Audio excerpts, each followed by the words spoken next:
All right, we're back going into week 9 of the high school football season. I got the guru, Chris Hughes, here. Chris is all ready to get warmed up on the games of the week. So let's get right to it. Chris's Corner.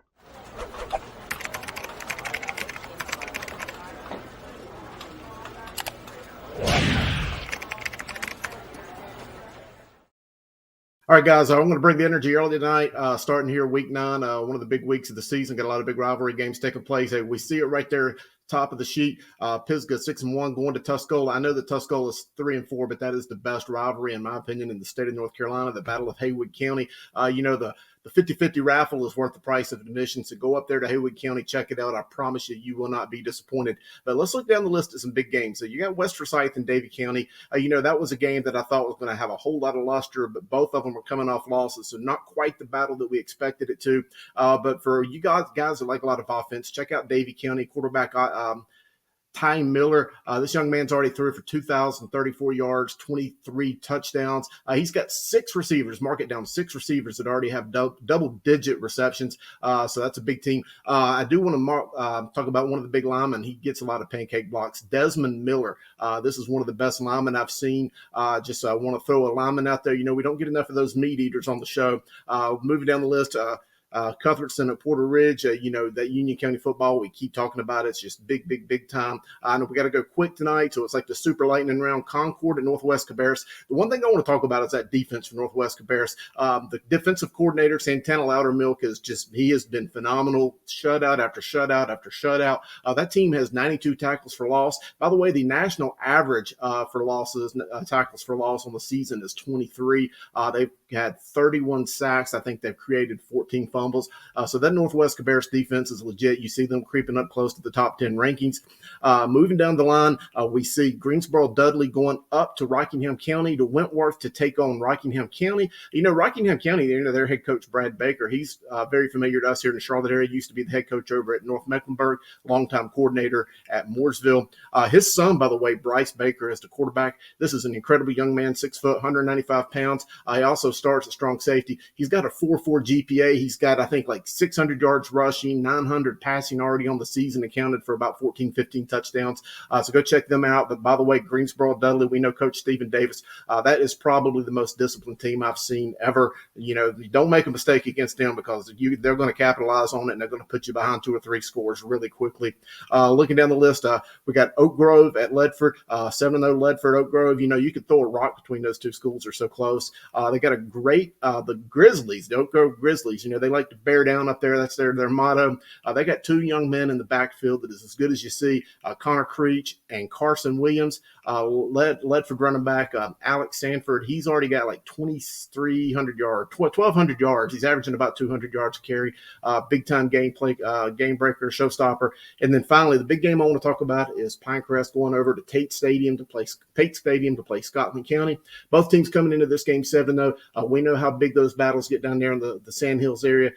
Zay Jones, I know Grice has talked all about him on the year. Zay Jones is unstoppable. He's rushing for, I think, 211 yards a game. But Nick Edens, he came down from Crest. That Pinecrest team, they're really good. They're loaded. They don't make a lot of mistakes. They spread the ball around. They got a couple receivers that I really like. Elijah Melton, I think, has 28 yards or 28 receptions, and they got a deep threat who can take it to the house on any play. Ricardo Mercado. Let's try to say that about 16 times and see how you go. Incredible. And then, the other game, I know we're short on time, but, you got those big rivalry games going up in the mountains. The Toe River rivalry up there in Mountain Heritage. We love going to that stadium, been to it several times. It's kind of way down in a gorge. I love that one. And then, of course, Murphy and Swain. We keep talking about it week after week after week, that Smoky Mountain Conference. It's incredible. That is a really, really fast blow through the big games. Let's jump right into your rankings, Chris. 8-man looks pretty much the same as last week. Yeah, no change whatsoever in the 8-man football. Again, Wayne Christian, Rocky Mount Academy, Halifax, Arundel Parrott, and then John Paul II in Greenville. Those seem to be the top dogs in the 8-man. And then, again, not a whole lot of change in the 11-man private school as well. Of course, we've got the 2 big dogs up top, and we're talking about Providence Day and Raven Gap. They're phenomenal football. And I think we got a big game. Let's talk about the 1A public schools. 1A public schools, again, not a whole lot of change, but take a look there at that drone team. I can keep telling you, drone's a problem. Drone's a team that I think is going to cause a lot of trouble for Mount Airy or Robbinsville in the West. Again, I've seen Robbinsville with my own Is eyes. Mount Airy a top 10 team, period? Oh, Mount Airy is not a top 10 team in this state, but they are best of the best in 1A football. But again, Grice, he's nodding his head. He'll talk about it. It ain't apples to apples when it comes to 1A football. They'll go in there and they'll skin up another 1A team. It's not the same. And then again, look at the 2A. And, there's about 20, 25 teams that I think are close to top 10 recognition in the 2A. I've got some teams like Craven.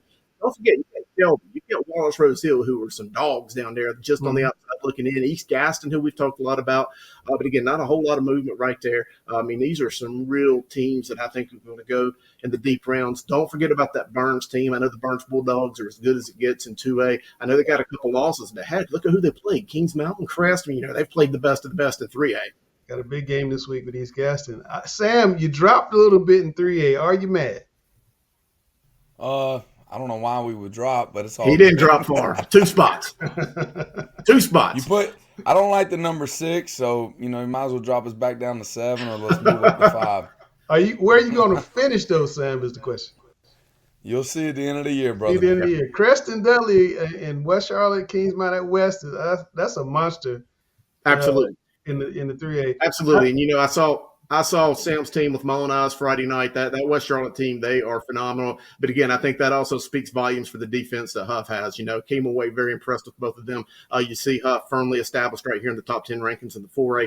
Again, Grimsley, Butler. By the way, Rollsville, I moved them a spot over Weddington. They just continue to impress me. Of course, they had that victory over Butler early in the season. Mm-hmm. And I don't know, maybe I'm sleeping a little bit on this Rollsville team, but they have a lot of talent. We talked a little bit about them last year. The team that come out of the East for sure. Yeah, any surprises here, Grace? Well, don't forget Independence is in it.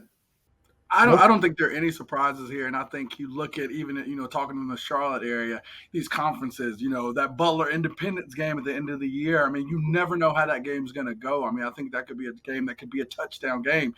We're seeing that Justin Little's getting in that space he was last year right at the perfect time. So I think these last couple 2 to 3 weeks are really going to shape this, and you could see some of these teams in that 1, 2, 3 spot that could very well be at the bottom.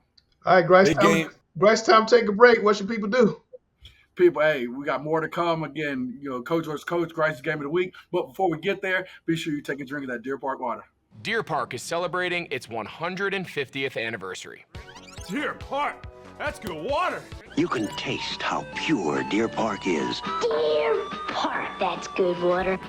Deer Park, that's still good water. All right, guys, let's take a look at some of the key Charlotte games. Cam, East Gaston, best season in school history, going to play Burns, an established power. What's going to happen? Time for a little bulletin board material. This is where East Gaston's undefeated road ends. I think Burns is going to win this game. Chris already mentioned, their 2 losses are only to Crest and Kings Mountain, 2 powerhouses in 3A. Burns has talented quarterback and running back tandem of Ben Mooney and Jeremiah North. Both stat sheet stuffers. I think Burns gets it done. Gary, Huff and Mallet Creek, 2 powerhouse defenses. What gives? Mallet Creek has improved immensely on offense since they started their preseason slump. Offensively, Huff broke out of an offensive slump against West Charlotte. So it ought to be interesting. We know they both have good defenses. Huff has that kicking game. Be interested to see, can Mallet Creek throw the conference into a 3-way tie all the way around. But if Huff wins, they control the road to the conference championship. Okay. Butler, Charlotte Catholic. This is somebody's last chance to really get at Butler before they get to Independence. Dale, what do you see? Wow. Tough game for Charlotte Catholic. Even though it's at home, great place to play football. Both teams, great defense as far as allowing points. Both have put up a good many points. Looks like Butler's put up a few more. I think Catholic's going to have to play their best game period of the season to have a shot in this ball game. But don't count them out at Kiefer. All right, Ken, take me back to Union County. You have any more bulletin board material for Sun Valley and Weddington? Absolutely, Sun Valley. I think their undefeated season comes to an end here when they play a Weddington team that's had just a brutal strength of schedule, playing several top teams, including the South Carolina Power and Dutch Fork, although they're having a bit of a rough year this year with some injuries. But what can be said about Tyler Budge? It hadn't already been said for the quarterback for the Warriors. Just a great quarterback. Both teams played solid opponents, but I think Weddington's stronger strength of schedule is going to really show through. All right, now it's time for the game of the week, and it's time for Grice is Right.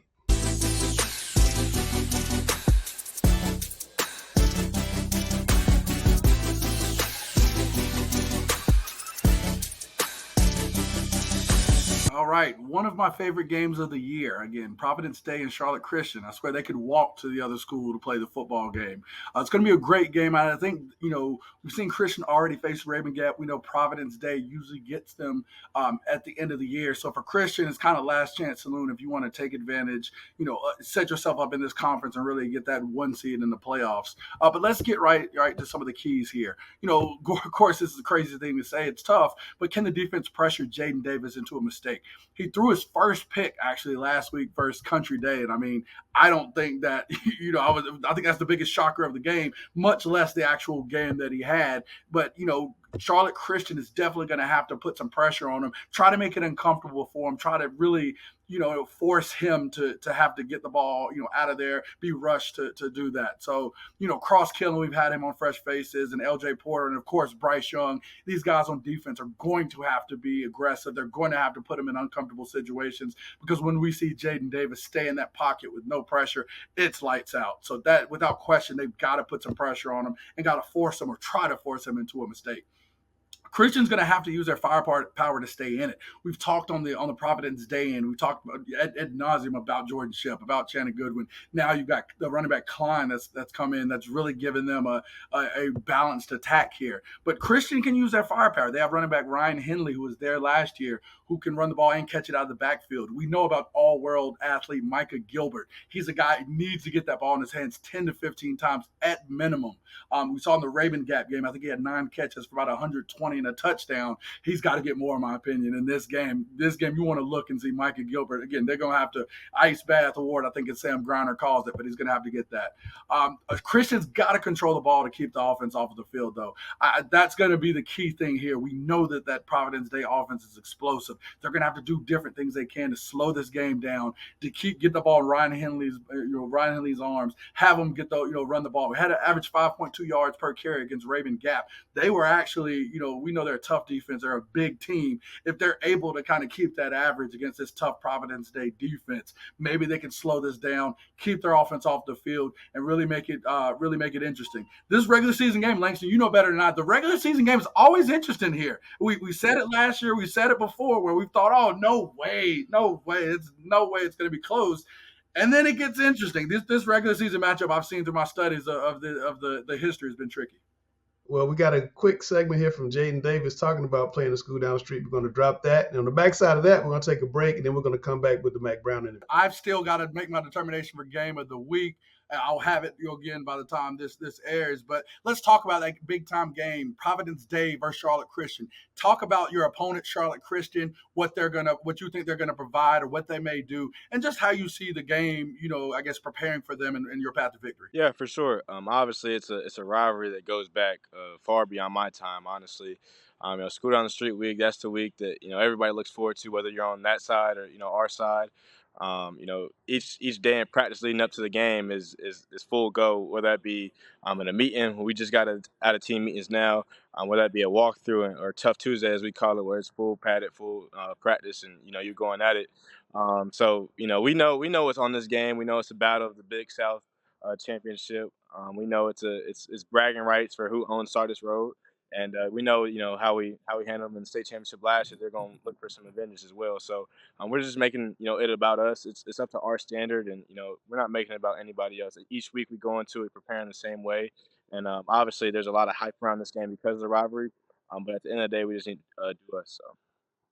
So. Deer Park is celebrating its 150th anniversary. Let's take a look back. Deer Park, that's good water. You can taste how pure Deer Park is. Deer Park, that's good water. Filtered naturally beneath the earth for a crisp, refreshing taste. Deer Park. Deer Park. Deer Park. Deer Park. That's still good water. After 150 years, there's only one thing left to say. Deer Park, that's still good water. How did you all get in here? All right, guys, we got Coach Mack Brown, the man of the moment. Coach, right now, you guys are off to a phenomenal start. What's been the secret to 5-0? I think an older team that gets it, and they're playing hard, they're playing well together, they don't panic. We've got probably the best staff I've ever been around. We've got a lot of experience, and they're all working good together. We're playing complementary football.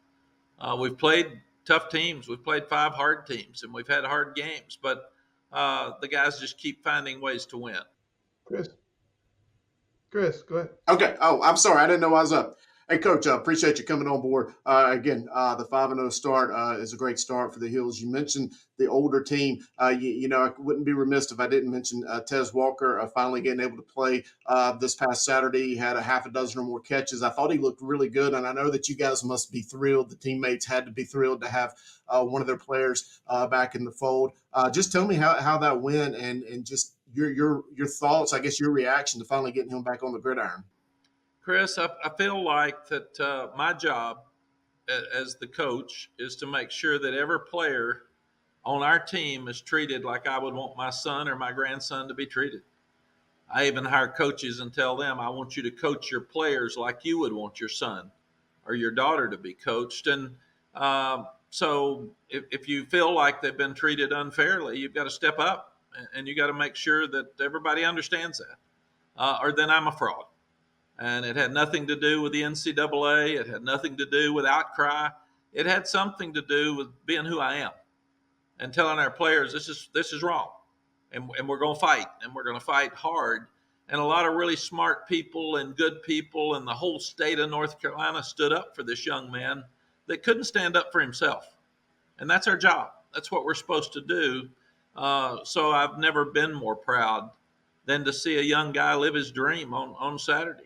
And here's a guy that was told Friday night before the game with South Carolina in Charlotte, when 30 members of his family and friends had tickets, that he couldn't play. Coach, did you worry about the backlash, Coach, for taking such a strong stance? I mean, shame on you, NCAA. Did you worry about that at all? No, Langston, I was worried more about what was fair to him. This isn't about me. And this wasn't about the NCAA. This was totally about him. And I felt like I've never come out that strong about anything, really. And I felt like I should, because you can't say you're going to do something and not do it. And I thought he didn't play at Central. He's a one-time transfer. So come on, man. This thing's too simple. Let's do it right. And I understand the NCAA really has a problem because they let too many play. But now you're not letting any play, and there's probably something wrong with both of those. We still need a waiver system. We got to have some common sense. And I just wanted to bring to light for a lot of kids across the country that maybe have been treated unfairly. We can't do this. We need to be fair to kids. And they're talking about rules and process. I'm talking about mental health. I'm talking about what's best for a young person that I'm responsible for and that I encouraged to come here because I thought it'd be a no-brainer, he'd be eligible.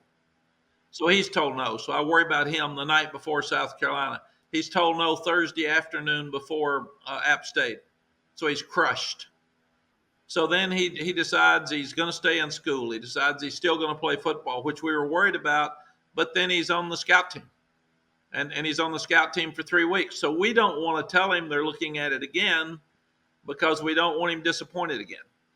So we got to be really careful here. So Thursday we call him, and he doesn't even know what we're calling him about, and say, come on over. And then we tell him he's eligible, and I've never seen a bigger smile. And it was kind of like, are you sure? Don't hit me with this now. It's real, because it's not real. And then we had to run him downstairs to get with Lonnie Galloway as a coach and start talking about game plan because he'd worked with the scout team for 3 weeks. And then you have to start thinking, well, is he safe to play mentally because he's had so much going on? And then you can't start him because he hasn't practiced, and that's not fair. We're 4-0, and guys have been playing really well. So what do you do? How do you figure all this out? So we had 2 days. We didn't have another practice. We had a walkthrough. So here's a young guy, and we thought he should carry the North Carolina flag into the stadium just to say thank you. to the state of North Carolina for everybody standing up for him and fighting for his rights. And then our fans were unbelievable, just cheering him. And I thought, I'm not sure I could have handled all that emotion, but he did really, really well. And when we said, "Now you're not going to start," he said, I got it. I shouldn't start. And then he was open for a touchdown, and Drake threw it to Nate McCullum, who got tackled at the 1. And I said, what's wrong with Drake? He said, "Coach, we got it to the 1. We scored a touchdown, man. That's all that matters." So he is a wonderful young person that I just couldn't be happier for. And it brought tears to my eyes watching him stand in the middle of the field after that game with his family taking pictures. Life's dream, bucket list, all those things check the box. And I applaud the NCAA. I was hard on them. I applaud them for changing, because that's not easy to do either. And they did what was right. And the right thing was for that young man to play. Right. All right, Deb. Yeah, Coach. First, I think you actually could have been tougher on them. Maybe you showed a little grace in not throwing a bomb at the NCAA, but I think what you did was great for the kid, and I think it's great to see the kid. Me not being or me being this old man, I love to see kids achieve their dreams. That's why I'm so involved in high school athletics, to see kids, be able to reach their dreams. So it is a good thing what you've done there. Wanted to, if we can, skip over to high school, and wanted to get your thoughts and see what you know about what's going on with us here in North Carolina with the NCHSAA. Have you noted the change to our legislature taking over control, and how do you see that possibly impacting high school sports?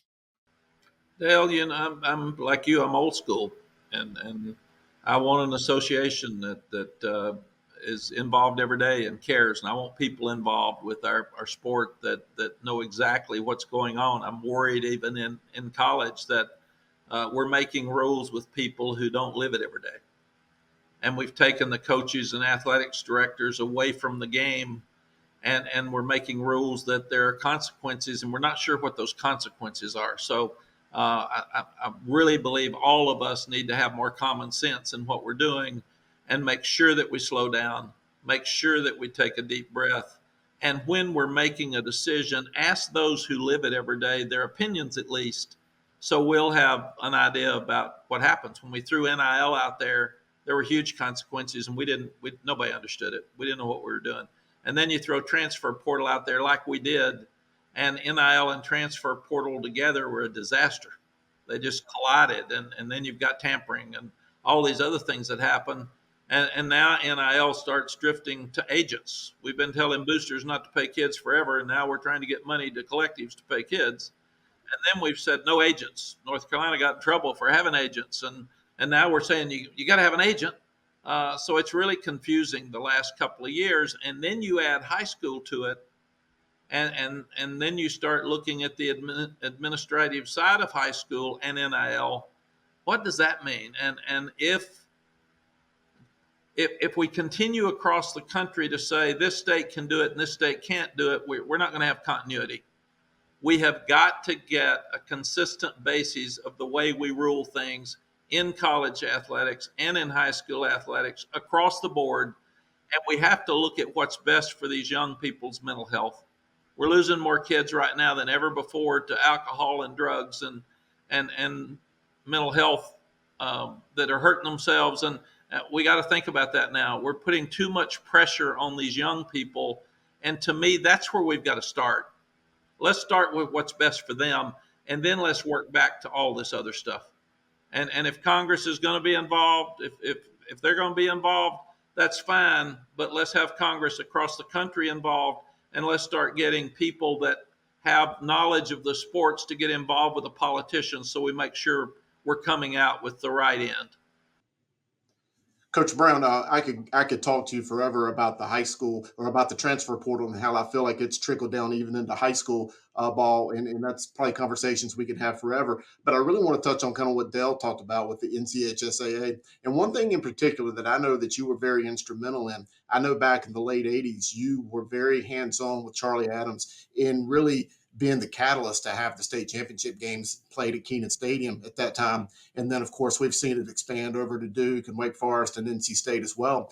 But how do you think that will affect the landscape of football when all of a sudden we have the potential now with the legislature taking over and the NCHSAA potentially, losing their authority to see championship games and things like that being forced back into the high schools? I feel like that's a huge step back for where we are as a state who's really been a standard bearer for other state associations in the country to all of a sudden go backwards. Chris, I do too. We're right now across the board in our country, we're so about money. And we have to be really, really careful that we don't lose who we are. And if we say we're for student athlete welfare, let's quit saying it and show it. I don't listen to people anymore. I watch. I try to see what they're doing, not listen to what they say.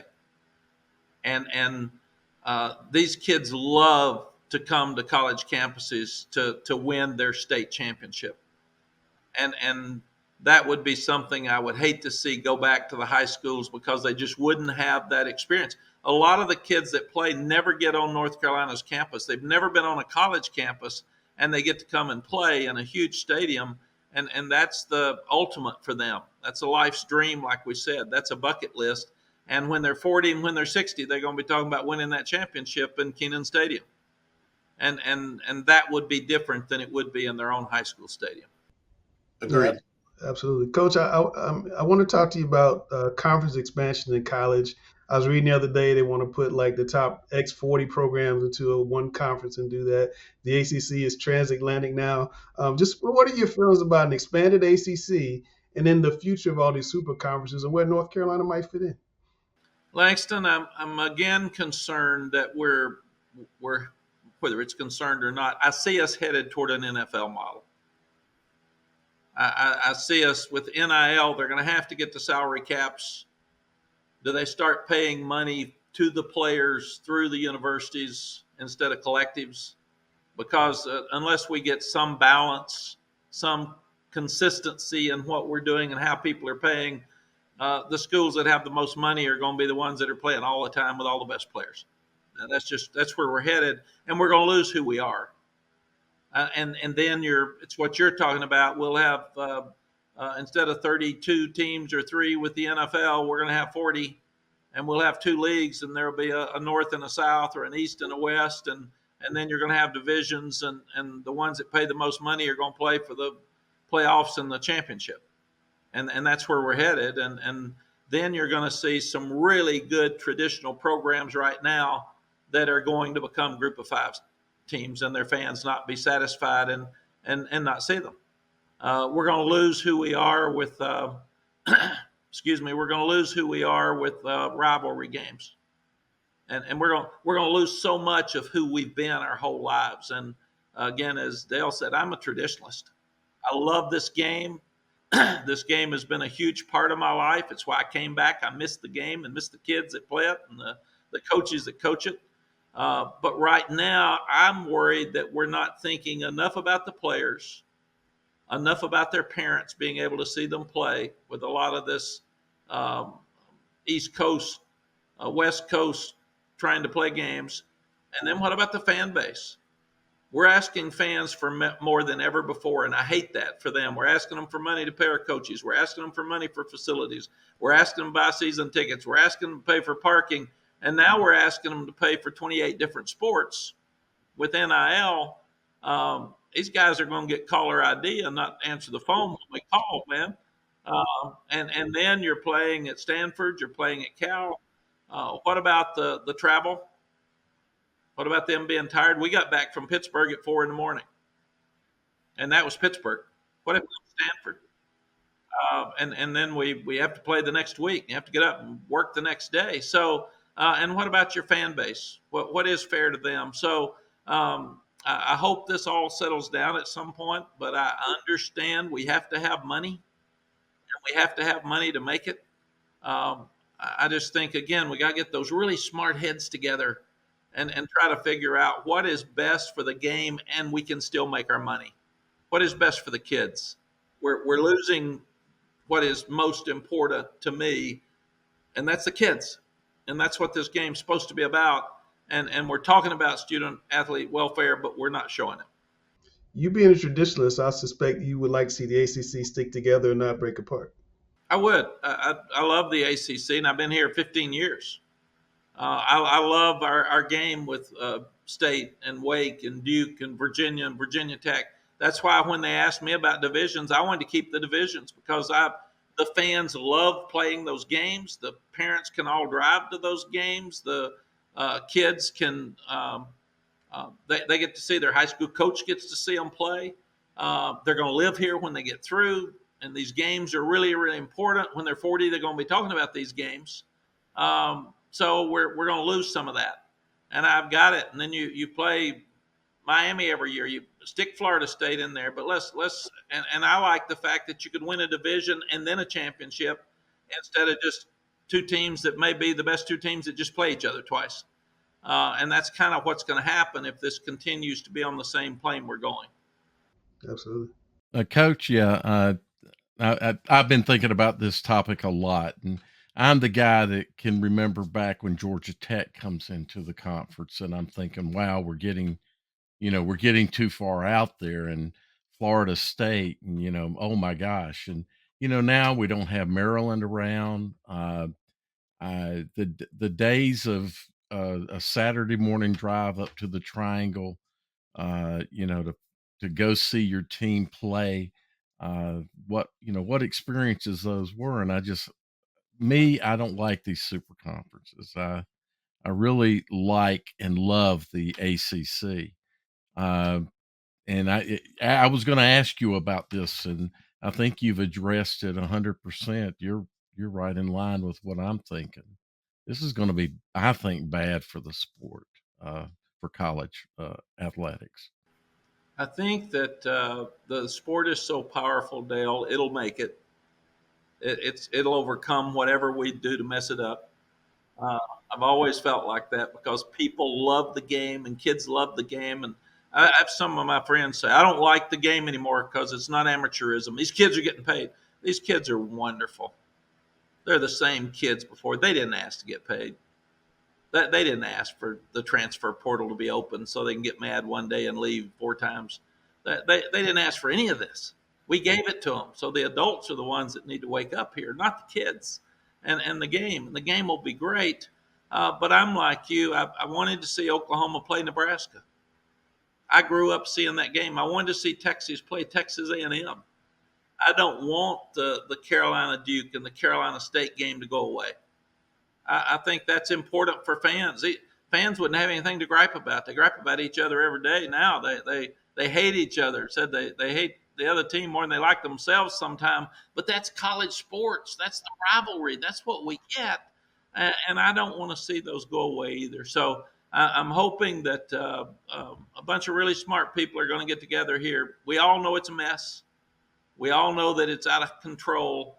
And usually something has to get really bad before we fix it. So I think that we're bad enough right now that everybody understands it. Just about everybody's saying it. I guess I'm old enough, Dale, like some of these people, that I can say what I think. A lot of young coaches say, I can't believe you said that. And I said, I don't care anymore. I'm at a point where I can say what I think because I really am passionate about it and I believe it. And I don't care who gets mad. I don't sit up every morning and say, who's mad at me today? I don't care. But we've got to all pull together and do what's best for this wonderful sport because it affects so many young people's lives and people are so passionate about it. And I watched our game just walking out there, pulling into the stadium on Saturday with Syracuse and packed house and fans are everywhere and they're all wearing their gear and they got their little kids and there's a bell tower walk and everybody's high-fiving each other. And then you're bringing money into your little community and your students are all having a blast. It's a rallying point. And football is an amazing place to pull people together on your campus, and we can't lose that. I agree, Coach. And Coach, I know you've been gracious with your time, and we appreciate you joining us here. I think collectively, Dale Langston, myself, we kind of all consider ourselves kind of the older guys because we've been covering high school football here in the Carolinas for almost 20 plus 30 years. And we are all traditionalists in the sense that we know how important the high school game is. Now, I want to kind of pose this question to you this way, Coach Brown.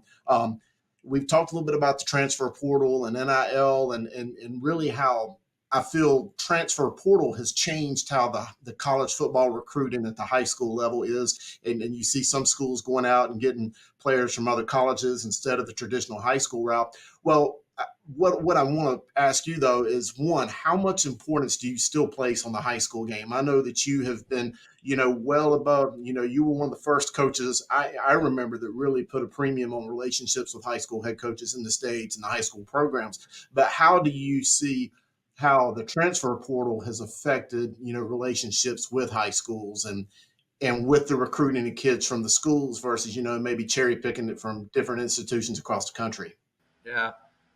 Chris, I was raised by a dad who was a high school coach and principal, and a granddad who was the winningest high school football coach in Middle Tennessee history and the superintendent. So I was raised, I was on a bus when I was 4 years old with a little letter jacket riding to the game with my granddad. So that's what I love. I grew up, and high school coaches don't get paid near like we do. They are the most solid group of people in the world, and they do it because they love it, because they love helping kids grow, and they'll go pick up a kid at home and bring him to practice and feed him. And I mean, it's amazing what the stories that our high school coaches are doing. I'm really worried that so many coaches now, they're firing coaches too quickly. In my opinion, they're paying us too much and firing us too fast. And that's just what's happening. And because of that, it's not the college coach's fault, but they got to win. So it's easier to go get a player from another school that's older instead of taking a chance if you've got to win next year. So we're seeing people take 38 transfers, and I'm hearing my buddies that are high school coaches saying, Coach, I got 7 kids that would have been offered a scholarship 2 years ago that aren't being offered. And if they are being offered, it's being offered at a lot lower level, and the parents don't understand. They're frustrated at me. So there's absolutely no doubt. Now we're signing 25 high school guys. So we're trying to do it the traditional way with high school guys that want to be here, because we've also had to look at NIL differently, Chris. If a guy's going to be bought, then we're not in the game, because we're not going to cheat, and we're not going to pay a lot of money to a kid that hadn't done anything in college. I don't believe in that. And then secondly, if they get here, if they were going to be bought in high school, but they decided not to take the money, if they come here and they're real good, they're going to take it here. So our pool is smaller because we're trying to find the guy with the really good parents that want to be at North Carolina, that want to get a North Carolina degree, and that's their NIL money on the back end. If our collective can give them a little money for playing good while they're here, none of these kids are going to make enough money in NIL for the rest of their lives.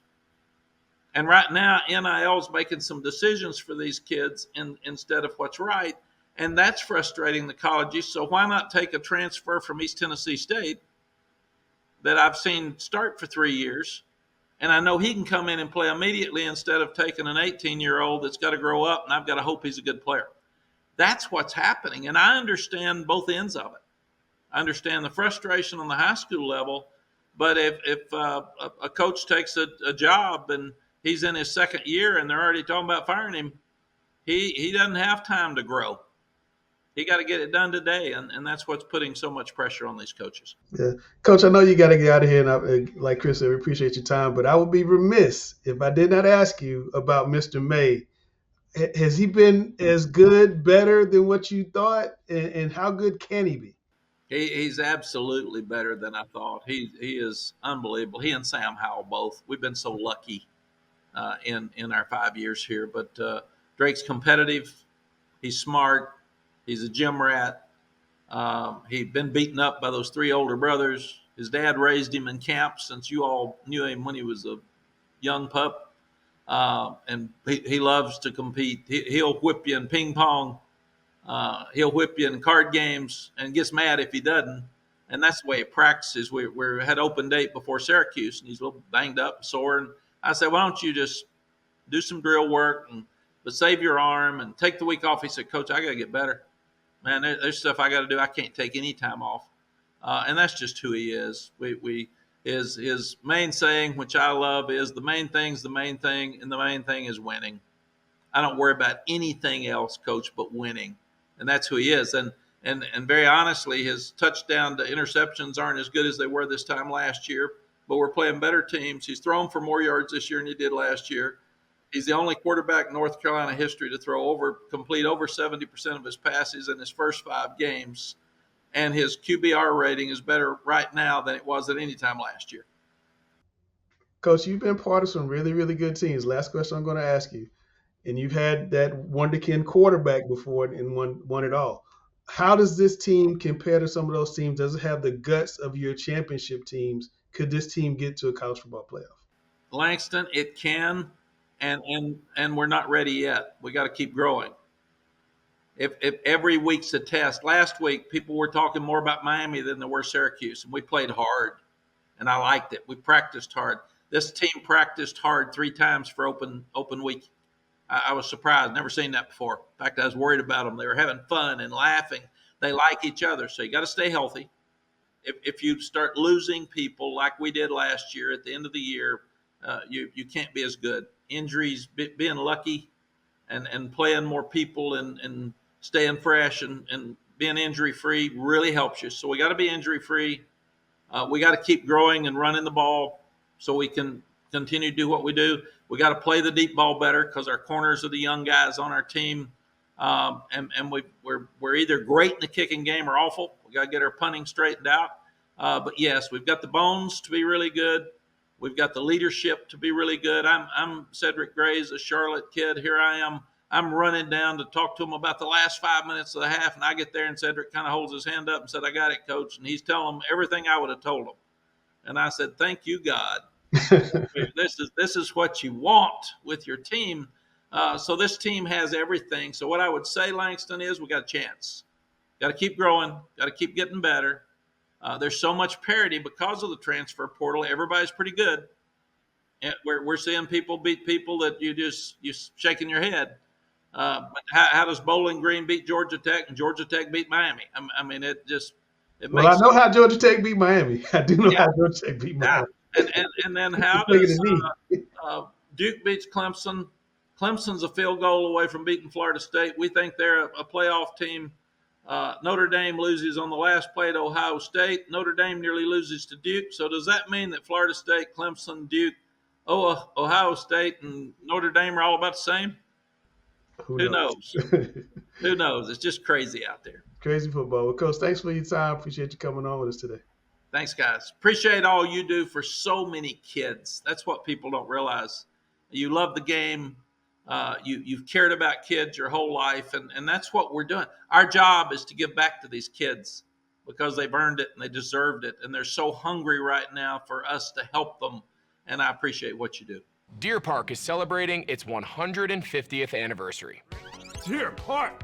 That's good water. You can taste how pure Deer Park is. Deer Park, that's good water. Deer Park, that's still good water. All right, man, here we are, that time of day. Welcome to another edition of Thunderdome.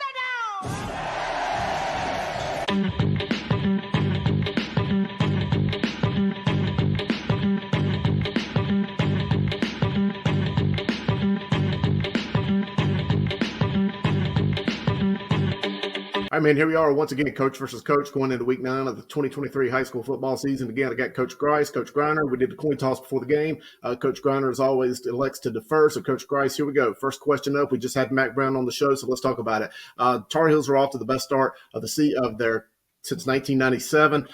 Can the Tar Heels make a legitimate shot at the college football playoff? No, guys, they can't. I think they're going to come across a better Florida State team if they do get to to the ACC championship game, which I do expect them to. Let me be very clear there. They got Miami coming up, but dang it, Miami can't figure out when to take a dadgum knee. That Coastal's atrocious this year. I mean, you go look through those teams. Virginia Tech, I think, already has gotten beat by Marshall. Virginia can't get right. Like we already talked about Miami. Granted, they just had to take a knee. They just had to take a knee. Well, guess what? They ain't going to have an opportunity to take a knee versus Carolina because I'm drinking the Kool-Aid. They got Tez that just came back. He's running out there with the flag, North Carolina flag. It's just prime picking right now. I think that they have that elite receiver now that can go up to the third floor where other people still staying on the second. It's a different red zone target. He just got back practicing with those guys, getting after it. I think they can get to the playoff because I think that there's an opportunity they don't lose a game. Little trickiness with, like you said, Florida State's definitely a dominant team. Clemson can always be tricky. Those type of teams, whoever makes it on the other side. But I think they can go undefeated. And if they go undefeated, they will be in the playoff. Yeah. If they beat Clemson on the road, take notice. All right, go on question number 2 here. Coach Griner coming for you, coach versus coach. The Panthers are 0-5. Could they become NFL's first 0-17 team? Yes, they definitely can become the first 0-17 team. There's no doubt about it. I hate to say it, but they are the worst team in the NFL. And guess what? If we are the worst team, we will be giving away the number 1 pick overall. And just sad to see we could have got the number. We could have done this and maybe got a good pick at 9. And then maybe he would have got injured or something. We would have got him the following year. Then we would have got Caleb Williams and wouldn't have to get up 5,000 draft picks to get what we got. Now, I love Bryce Young. He's going to be fine going forward. But our team is a disaster right now. It's like I want to put a bag over my head while I'm watching. It's disasters. Nah, like that. Let's be clear. Like they're gonna find a way. It's the NFL. They can get it right. I think what you're gonna see is that Dalton will probably get a run in there. I think he'll probably get that opportunity. And as he gets comfortable, you got the Texans on the schedule, Griner. You're beating the Texans. 5 games. You've got an opportunity. I won't go that far. No, I think you might Texas, get 1 or 2 to kind of stave off that ultimate, season of infamy. I guess instead of the undefeated season, the defeated season. I think they'll get that 1 versus Texas. You're definitely not winning that one because C.J. Stroud's gonna have a chip on his shoulder because he wasn't picked overall number 1. Watch. Okay, let's wrap it up here. Coach versus coach. Coach Grice, sticking with you. What's your biggest worry about high school sports when the NCHSAA has to reduce role? Yeah, actually, I thought about this a good bit as we were talking today. Of course, Langston sent the script over. And I think for me, people are so focused about not liking the NCHSAA that I think they miss, I guess, the element of that. Like I always think about nobody likes the refs, when you talk about a football game, but it's very few times people don't like them because they think they're biased. They may think whether they do a good or bad job, you look at that and the oversight of those things. But at the end of the day, the NCHSAA is in the place to do what's best for everyone.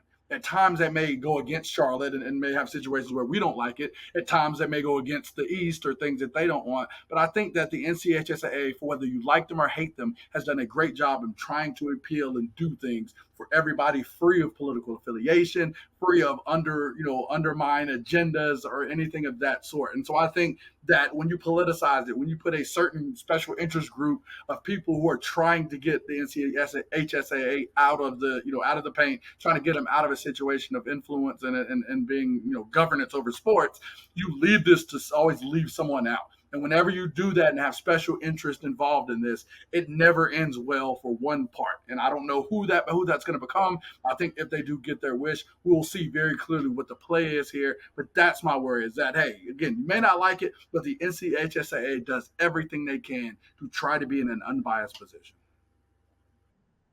All right, so like Grice says before Grice's Gems, his officials, his Twitter is was it 8J Grice? What did you say it was? We'll go ahead and say that so they can hit you up about the officials. See, I'm not going to say anything like that. What I can say is I'm not worried at all about it because the NCHSAA will still be involved in all the things you're worried about. I don't think they're going to take a hand in that. I think that the things that were in those gray areas we need to be looked at, the legislative aspect will take over and maybe help the situation. We're talking about a 10% difference. When you have one party that's the jury, they make all the decisions, they are making all the rules, there's no one to justify certain things. You need a third party sometimes. I think that's all we're coming in to try to do, so I'm not really worried at all about the situation. All right, man. All right, that's another great Talking Preps episode. Sam, you got the final word. What is your I final do. thoughts? Final thoughts. Big shout out to the coaches' wives out there. I never realized how much you guys do, or ladies do, until my wife's going to be going to Raleigh for a few days. I'm like, oh my goodness, like I got to pick up the kids. I got to do this. I got to make sure they get to school okay and have dinner ready. And I'm like, and still have all the support after I'm bringing home so much drama from game to game. So big shout out to all the coaches' wives out there. Appreciate what you do. All right. Well, guys, it was a nice show this week. Thanks, Coach Brown, for coming on. We'll catch you next week. That's Sam Grinder. It's Jonathan Grice, number 2 voice of high school football. That's the guru, number 1 voice of high school football. Gary, the CMS coach. Dale, the historian. And the Get, Cam, the guru in training. I'm Langston, and we are Talking Preps.